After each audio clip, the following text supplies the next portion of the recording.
खलनायक एक प्रेमकथा। लेखक प्रिया उंबरकर। वाचक स्वर सिद्धी गायकर।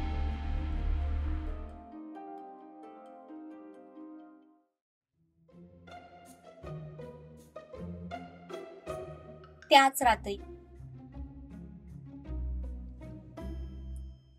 रवी आणि तेजा समोरचा नजारा बघून घामाघूम झाले होते। त्यांनी एकमेकांकडे पाहिलं आणि भीतीने आवंढा गिळला। रव्या, हे सगळं ना तुझ्यामुळे होतंय। तेजा खूप रागात रवीकडे बघत म्हणाला, हा, मी सांगितलं होतं ना तुला अर्धा तास गाडी एक्स्ट्रा फिरवायला। पण ते गुड्डू हलवाईचं कार्ड तूच दिलं ना त्या पिंकीला, म्हणून आपल्याला ही शिक्षा मिळते। मी काय जाणून बोजून थोडी केलं। खिशात 2-3 कार्ड होते, चुकून ते दिलं गेलं। आता तुझी ती चुकून झालेली चूकच आपल्याला महागात पडणार आहे। ते दोघे बोलतच होते, तितक्यात त्या रूम मध्ये सम्राटची एंट्री झाली।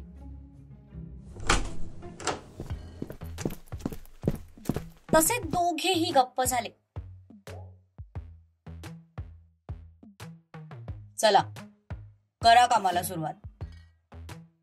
सम्राट समोरच्या सोफ्यावर बसत म्हणाला, बॉस, खरंच आमची चूक झाली हो, पुन्हा असं नाही होणार।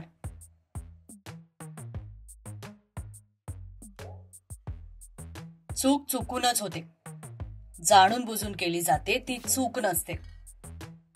माझ्या प्रत्येक सेकंदाची किंमत माहितीये ना तुम्हाला, तरीही तुम्ही लोकांनी आज माझा अर्धा तास वेस्ट घालवलाय। मग त्याची शिक्षा तुम्हाला मिळायला नको?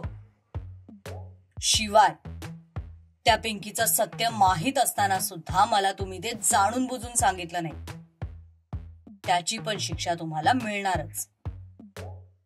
आणि सगळ्यात महत्वाचं, जी चूक तुमच्याकडून चुकून झाली ना, त्यामुळे मला त्या मूर्ख मुलीसमोर एम्बॅरेस व्हावं लागलं। आणि त्यानंतरही मी तुम्हाला माफ करेन, अशी जर तुम्ही अपेक्षा करत असाल ना, तर ती तुमची घोडचूक आहे। चला, लाडू वळायला सुरुवात करा।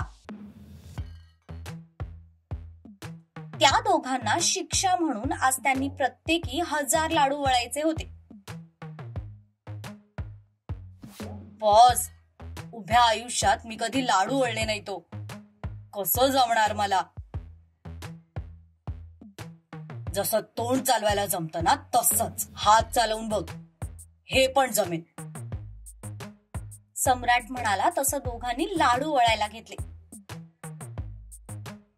मी कामासाठी बाहेर जातोय, मी येईपर्यंत सगळे लाडू वळून झाले पाहिजेत। आणि नसता स्मार्टनेस दाखवायला जाऊ नका। मी जरी इथे नसलो तरी माझे अदृश्य डोळे तुमच्यावरच आहेत, हे लक्षात ठेवायचं। सम्राट त्यांना धमकी देत म्हणाला।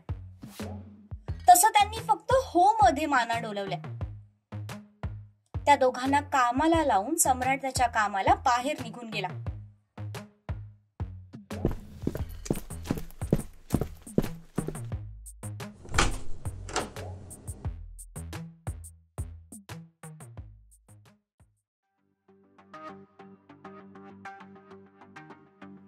रात्रीचे 10 वाजले होते।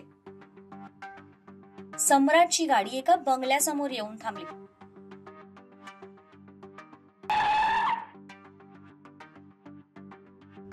तसा तो एकदम स्टाईल मध्ये खाली उतरला।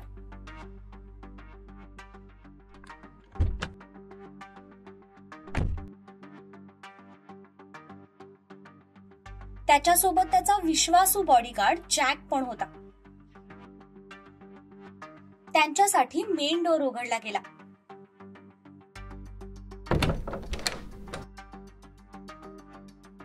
तसे ते दोघं आत गेले।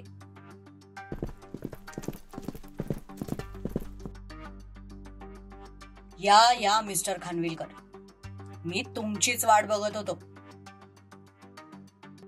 कसा आहेस समर? सम्राट त्याला हग करत म्हणाला.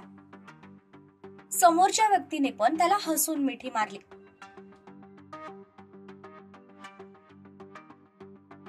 सध्या तरी ठीक आहे, पुढचं काही सांगू शकत नाही. पुढचं काही सांगू शकत नाही म्हणजे? बस सांगतो, समरजीत म्हणाला. तसा सम्राट त्याच्या समोरच्या खुर्चीवर बसला. टेबलवर पिण्याची सगळी सोय केली होती. समरजीतने तिथल्या एका व्यक्तीकडे बघून इशारा केला. तसं दोघांसाठी सुद्धा पेक बनवले गेले आणि त्यांना सर्व्ह केले.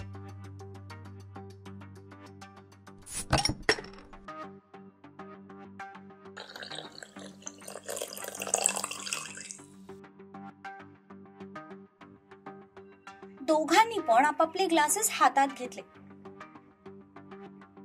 आणि चिअर्स करत प्यायला सुरुवात केली.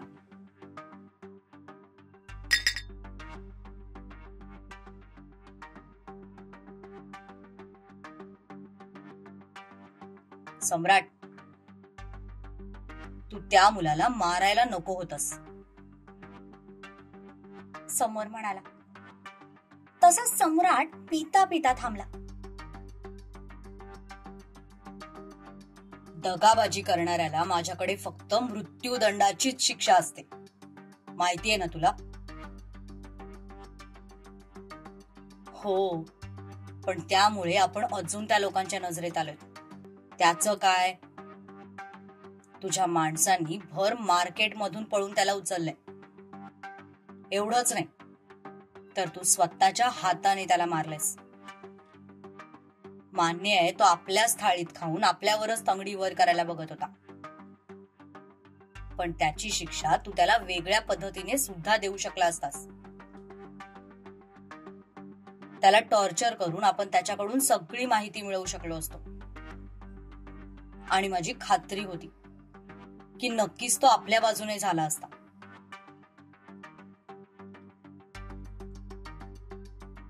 मला पण खात्री होती की तो आपल्या बाजूने नक्कीच वळाला असता, म्हणून तर त्याला मी मारलं, सम्राट म्हणाला. म्हणजे काय म्हणायचंय तुला? जो पैशासाठी आपल्यासोबत दगाबाजी करू शकतो, स्वतःच्या मालकाचा विश्वासघात करून आपल्या सोबत हातमिळवणी करू शकतो, तो मरेपर्यंत आपल्याशी प्रामाणिक राहील याची काय गॅरंटी? सरड्याची जात होती त्याची, आणि अशा रंग बदलणाऱ्या सरड्यांना जवळ ठेवून उपयोग नसतो. एक वेळ समोरून वार करणारे परवडतात, पण पाठीमागून मार करणारे खूप घातक असतात. आणि अशा लोकांपासून एकतर आपण दूर राहावं किंवा त्यांना आपल्या पद्धतीने स्वतःपासून कायमचं दूर करावं.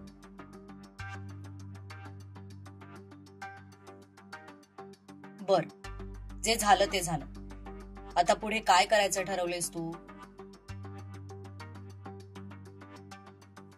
पुढे काय आणि कसं करायचं ते माझं ठरलंय, आणि त्या कामासाठी मला जशी मुलगी हवी होती तशी मुलगी पण मला मिळाली.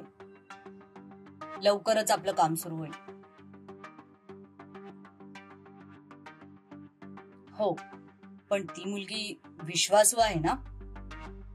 असं नको व्हायला की आपल्यासाठी काम करता करता ती आपल्याच विरुद्ध जाईल आणि मग सगळा प्लॅन फिसकटेल. ती फाईल आपल्यासाठी खूप महत्वाची आहे सम्राट, आणि ती मिळवणं एवढं सोपं नाहीये. वाघाच्या जबड्यात हात घालून ती फाईल आपल्याला बाहेर काढायची. एकदा ती फाईल त्याच्याकडून सीबीआय कडे पोहोचली की मग आपला गेम संपलाच म्हणून समज. हा जो काही पैसा आपल्याकडे आहे ना, तो एका क्षणात गायब होईल आणि मग आपल्याला आयुष्यभर जेलमध्ये चक्की पिसत बसावं लागेल.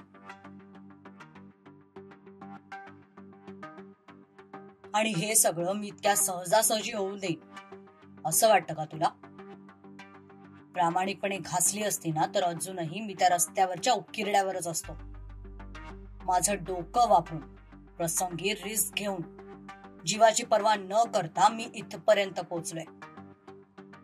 त्यामुळे इतक्या सहजासहजी तरी मी हे सगळं बिघडू देणार नाहीये.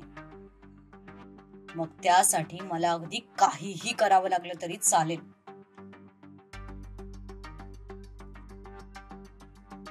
काहीही कर, पण ज्या मुलीला तू या कामासाठी निवडलेस ना, तिच्या प्रेमात वगैरे पडू नकोस. हा,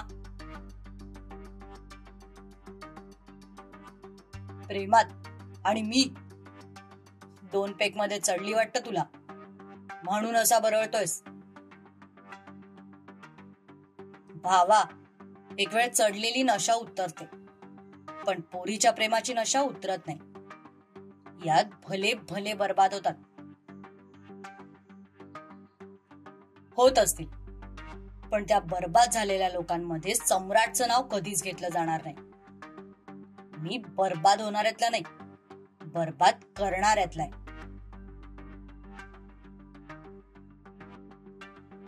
ती मुलगी होईल का पण यासाठी तयार? तिला व्हावंच लागेल. सम्राट, हे काम खूप रिस्की आहे. यात तिच्या जीवाला सुद्धा धोका असणार आहे. त्यामुळे जरा सांभाळून.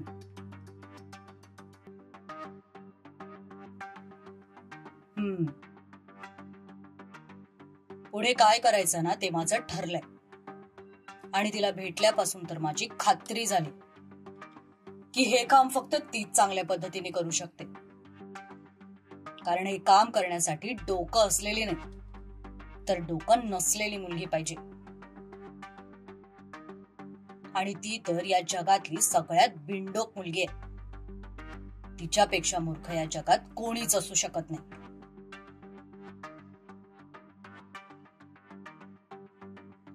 सम्राट आणि समरजित हे चांगले मित्र आणि बिझनेस पार्टनर सुद्धा होते. दोघांचे मिळून बरेच इल्लीगल व्यवसाय होते आणि त्यांच्या त्याच इल्लीगल व्यवसायाविरुद्धचे काही पुरावे एका व्यक्तीकडे होते जे त्यांना मिळवायचे होते. आणि त्या कामासाठी त्यांना एका मुलीची गरज होती. आणि सम्राटने त्या कामासाठी तपस्याला हायर करायचं ठरवलं होतं. अर्थातच ती हे करायला तयार होईल की नाही याबाबत त्याला काही शाश्वती नव्हती. पण जिथे आयुष्यात इतक्या रिस्क उचलल्या, तिथेही अजून एक रिस्क उचलायचं त्याने ठरवलं होतं.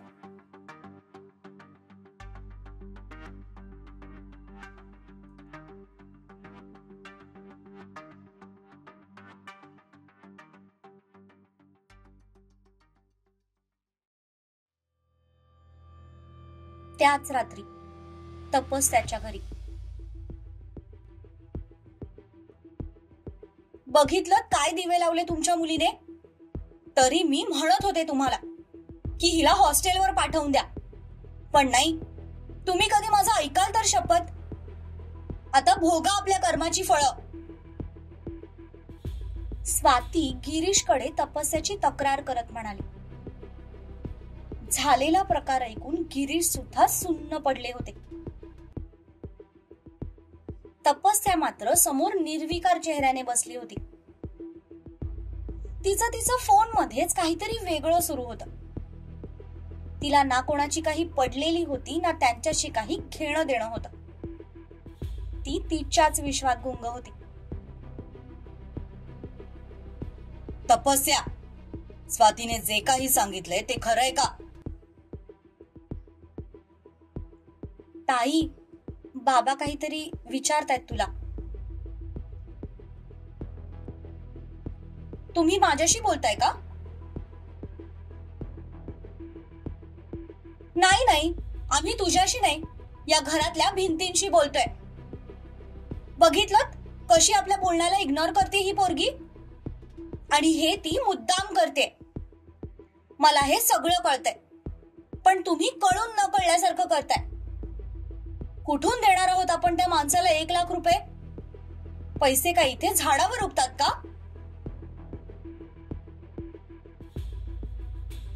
ए काकू, उगीच ना तिळाचा तीळ पापड करून सांगू नकोस हा. मी मागितले का तुमच्याकडे पैसे? मी नोकरी करणार आहे आणि नोकरी करून त्यांचे पैसे परत करणार आहे. त्यामुळे तुम्ही कोणीच टेन्शन घ्यायची गरज नाही. तपस्या, आई आहे ती तुझी, तोंड सांभाळून बोल. मोठ्या माणसांशी कुठल्या आवाजात बोलायचं हे कळत नाही का तुला? Excuse me mister Girish Raut. तुमच्या वाक्यात ना थोडंसं करेक्शन आहे. ती माझी आई नाही, तुमची दुसरी बायको आहे. त्यामुळे तुम्ही तिला द्यायची तेवढी रिस्पेक्ट द्या. माझं काहीच म्हणणं नाही. पण मीही या बाईला तितकीच रिस्पेक्ट देईन. अशी खोटी आशा मनात बाळगू नका. या जगात सगळ्यात जास्त तिरस्कार मी या बाईचा करते. आणि का करते हे सुद्धा तुम्हाला चांगलंच ठाऊक आहे. तपस्याने थोडं चढ्या आवाजात उत्तर दिलं. तसा त्यांच्या रागाचा पारा चढला आणि त्यांनी कसलाही मागचा पुढचा विचार न करता तिच्या एक सनकन कानामागे ठेवून दिली.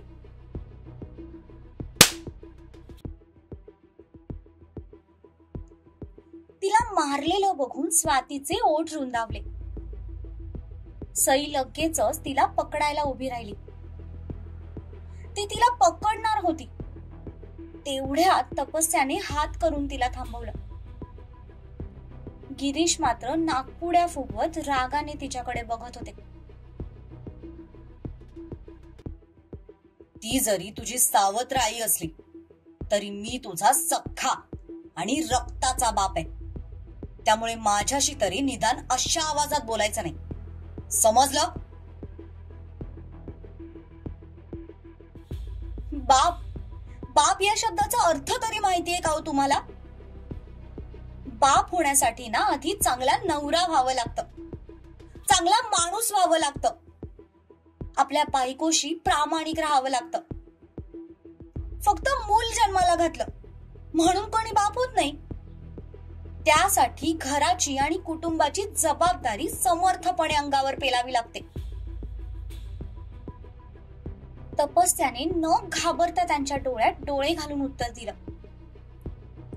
तसा त्यांचा पारा अजून चढला आणि त्यांनी पुन्हा एकदा तिच्यावर हात उचलला.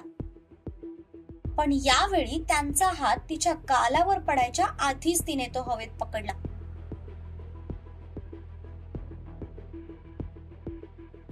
काय झालं मिस्टर गिरीश राऊत? पुरुषी अहंकार दुखावला का तुमचा? खरं बोलतेय तर मिरच्या झुंबल्या. जसा मला हात अडवता येतो ना तसाच स्वतःचा हात उचलता पण येतो. पण अजून तरी माझ्या आईने जे संस्कार मला दिलेत त्याची मी जाण ठेवणे.